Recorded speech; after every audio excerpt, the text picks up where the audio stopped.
नवी चाहिए है मंगाई देना उन्हें। मैं सामाजिक कार्यकर्ता शशि शर्मा। तो बहुत ही गंभीर विषय के ऊपर आपने प्रश्न किया है। तो कठुआ के अंदर एक बहुत बड़ा पिछले काफ़ी सालों से यहाँ पे इंडस्ट्रियलाइजेशन के नाम पर पेड़ों का जो अवैध कटान हो रहा है। पेड़ जो मानव जीवन के लिए इतना इम्पॉर्टेंट चीज़ है, इतना, क्योंकि ऑक्सीजन जो हम सांस लेते हैं वो उन्हीं पेड़ों के द्वारा होती है।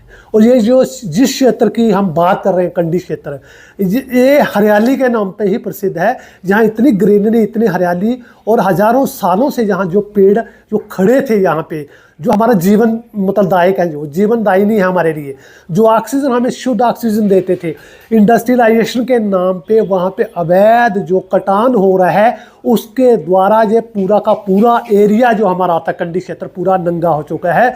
अब धरती जो ऐसे दिखती है सामने, जो क्षेत्र हमारे लिए यहाँ पे नाले या यहाँ पे जो प्राकृतिक झरने थे, पानी के स्रोत थे, जहाँ जो जंगल थे, या यहाँ पे वन जीव थे, यहाँ पे जो पक्षी जो हज़ारों किस्म के यहाँ पे पाए जाते थे। अब आपने देखा होगा 10-12 साल के अंदर जो हालात यहाँ पर है इंडस्ट्रियलाइजेशन की वजह से, यहाँ पे जो इंडस्ट्री, बहुत बड़ी इंडस्ट्री इंस्टॉल हो रही है कठुआ के अंदर। अभी बहुत सी लैंड भी खरीदी जा रही है और वहाँ पे ऐसे गलत काम हो रहे हैं कि दो नंबर के काम क्या हो रहे हैं कि लोग परमिशन लेते हैं अपना, जो घर की लकड़ी, अगर अपने खेत की लकड़ी कटवानी हो तो परमिशन लेनी पड़ती है। परमिशन कई जगह ऐसे स्कैंडल हो रहे हैं कि वहाँ पे परमिशन ली जाती है 5 से 7 पेड़ों की 6 महीने के लिए, लेकिन 2-2 साल वही वो चलता है। ये बहुत बड़ा एक स्कैंडल है। बहुत बड़ा वन माफिया में मैं कह रहा हूँ वो भी है। और दूसरे जिन नॉर्म्स को लेकर सुप्रीम कोर्ट भी के इंस्ट्रक्शन है, हमारे लॉज भी बने हुए हैं, हमारे कानून भी बने हुए हैं, संविधान में हमें जब वन क्षेत्र को संरक्षित करने की बात करता है, संवर्धन और संरक्षण की बात करता है, वहाँ दूसरी ओर ये किस कानून के तहत ये अवैध कटान हो रहा है। और उसके एवज में आपने देखा होगा कितनी यहाँ पे कठुआ के अंदर कितनी डिफॉरेस्टेशन हुई है और यहाँ पे फॉरेस्ट कितना यहाँ पे पेड़ लगाए जा रहे हैं, ये भी आप कठुआ के लोग देख रहे हैं। ये बहुत बड़ा गंभीर विषय है आपके आने वाले समय के लिए। ये चेतने वाली, जागने वाली बात है। ये मत सोचिए, आपने एक चीज देखी होगी, अभी एपिसोड हुआ आपके इस गर्मी के अंदर, इस समर सीजन के अंदर आपने एक चीज देखी, नोट की रही होगी सब लोगों ने, यहाँ का टेम्परेचर कठुआ का 49.6 डिग्री टेम्परेचर हुआ, जो आज तक हमने सुना भी नहीं था, हमारे बुजुर्गों ने नहीं देखा था, हमारी भी इतनी उम्र जो कि हमने भी नहीं सहन किया था, लेकिन 49.6% यहाँ का टेम्परेचर हुआ। वो कारण क्या था? यहाँ पे जो इंडस्ट्री लग रही है, दूसरा यहाँ पे जो जितने भी हमारे पेड़ थे, हरियाली थी कठुआ के अंदर, वो सारी खत्म एक सुनियोजित तरीके से की गई है। किसी ने नहीं बोला, किसी ने ऑब्जेक्शन नहीं किया। और अगर इन्होंने पेड़ काटे हैं, जो इंडस्ट्री आप बना रहे, बनाओ भी इंडस्ट्री, आप किसके लिए इंडस्ट्री बना रहे हो? इंडस्ट्री तो कितना रोजगार दिया आपने, चलो रोजगार भी दिया, अच्छी बात है रोजगार, लेकिन ये विकास की बात कर रहे हो आप। इस विकास की जो विनाश के उसके कगार पर खड़ा विनाश है, इस विकास की आप बात करते हो कठुआ के अंदर। अगर ऐसा विकास आप देख रहे हो ना, तो मेरी बात एक ध्यान के सुन लो कठुआ वालों, ये जो विकास है ना, ये आने वाले 10 साल के अंदर ना आपको विनाश के रास्ते पे लेके जा रहा है। 49 डिग्री टेम्परेचर हुआ यहाँ के अंदर। और आपको पता है पिछले लास्ट वीक में यहाँ का जो AQI था, एयर क्वालिटी इंडेक्स कितना था? 350 0 पॉइंट, उस पर क्रॉस कर गया, 350 के ऊपर क्रॉस करा था, जो दिल्ली को पैरेलल जाता है। दिल्ली में भी इतना पोल्यूशन नहीं होता जितना आपके कठुआ में हुआ है। कहाँ सोए हुए हो? क्या किसका इंतजार कर रहे हो? विनाश का? आपको पता है कितनी कितनी बड़ी इंडस्ट्री जहाँ पे लग रही है, आपको पता है उस इंडस्ट्री में क्या क्या प्रोडक्शन हो रही है, क्या चीज़ें बनेगी और कौन सा उनकी गैसेस वहाँ पे इस्तेमाल हो रही हैं। पता है आपको भोपाल के अंदर 84 में कितनी बड़ी दुर्घटना हुई थी, कितने लोग, हज़ारों लोग मर गए थे रातों रात वहाँ पे। ये आप कठुआ के लोग, मुझे मैं 15 साल से पर्यावरण पे काम कर रहा हूँ। ये इनका तो मैं बहुत बड़ा इन्वायरमेंटलिस्ट हूँ, लेकिन मुझे ये पता है कि पर्यावरण क्या चीज़ है।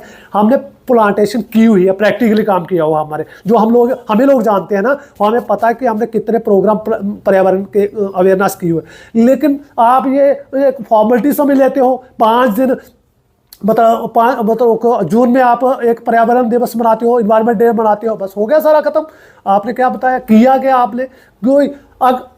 ये जो सरकारी लोग बैठे हुए हैं, क्या आपको ये बचाने आएंगे? आपको 10 साल कोई नहीं आएगा भैया। कठुआ के लोगों को कठुआ बचाना होगा। ये जो हमारी कंडी को तबाह कर दिया है, पूरे का पूरा, जहाँ पे जितना हमारी ग्रीनरी थे उसको ख़त्म कर दिया गया है।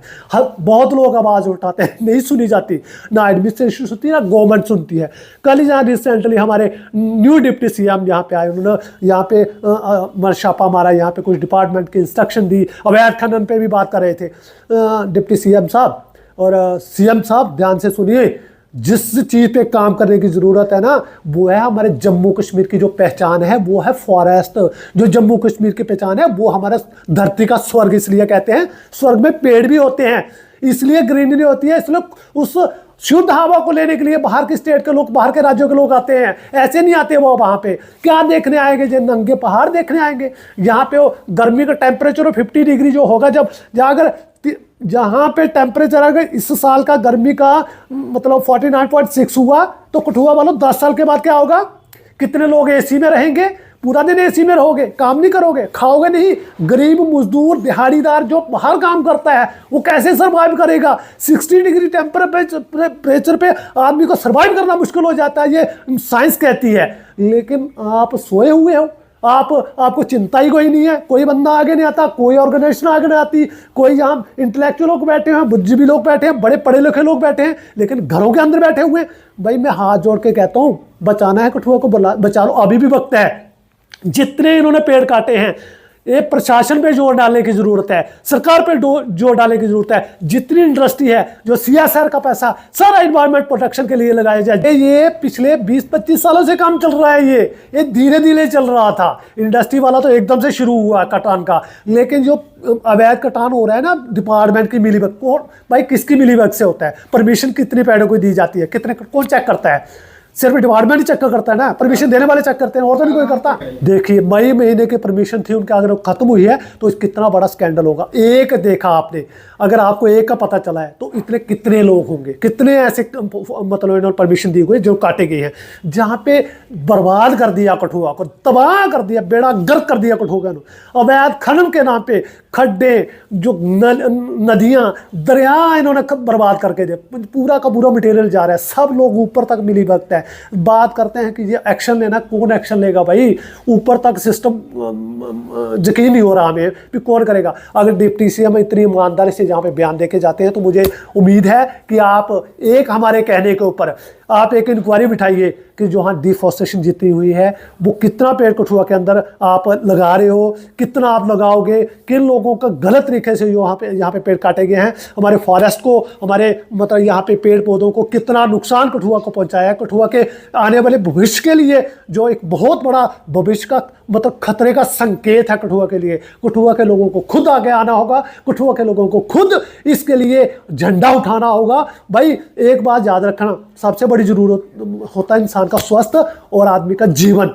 भाई सांस से जीवन चलता है, ये पेड़ हमें ऑक्सीजन देते हैं, यही हम लेते हैं। बारिश का अभी आपने देख लिया, नवंबर चल रहा है, बारिश नहीं हुई है, क्या हालत है, गर्मी, अभी भी टेम्परेचर मतलब उतना है। लेकिन मैंने 2 चीज़ें बताई हैं कि अगर इस गर्मी के अंदर आपका टेम्परेचर 49.6 यहाँ का डिग्री चला गया, ये एक टेम्परेचर कठुआ का हुआ, दूसरा राजस्थान का एक फुलारी जगह जहाँ सबसे ज़्यादा गर्मी होती है, वहाँ का 49+ था, जो आज तक नहीं हुआ, लेकिन कठुआ का हुआ। अभी भी एक किया हुआ हूँ जहाँ का कठुआ का पिछले मतलब एयर क्वालिटी इंडेक्स जो कठुआ का जो मापा गया है, वो कितना निकला? 360 के करीब। भाई कितने बड़े खतरे का संकेत है। तो किसने इसका हल किसने करना है ये बताइए। क्या इंडस्ट्री है ये सबको पता लगना चाहिए, क्या क्या इसमें कितना और इसके उपाय क्या हैं, ये सबको मिल बैठकर सरकार के साथ एडमिनिस्ट्रेशन के साथ ये एक इनिशिएटिव लेना चाहिए। इसके क्या हल हो सकते हैं मैं एडमिनिस्ट्रेशन से भी रिक्वेस्ट करूँगा, मैं रिस्पेक्टेड डिप्टी कमिश्नर साहब से भी रिक्वेस्ट करूँगा कि आप बड़े एक्टिव हैं, प्लीज़ इस इन्वायरमेंट की तरफ कठुआ के मतलब जो भविष्य में आने वाले जो खतरे हैं उनकी तरफ एक चिंतन बैठक करिए, जिसमें देखिए कि इसके क्या उपाय हो सकते हैं। नहीं तो कठुआ के विनाश को कोई नहीं रोक सकता। धन्यवाद। जय हिंद, जय भारत।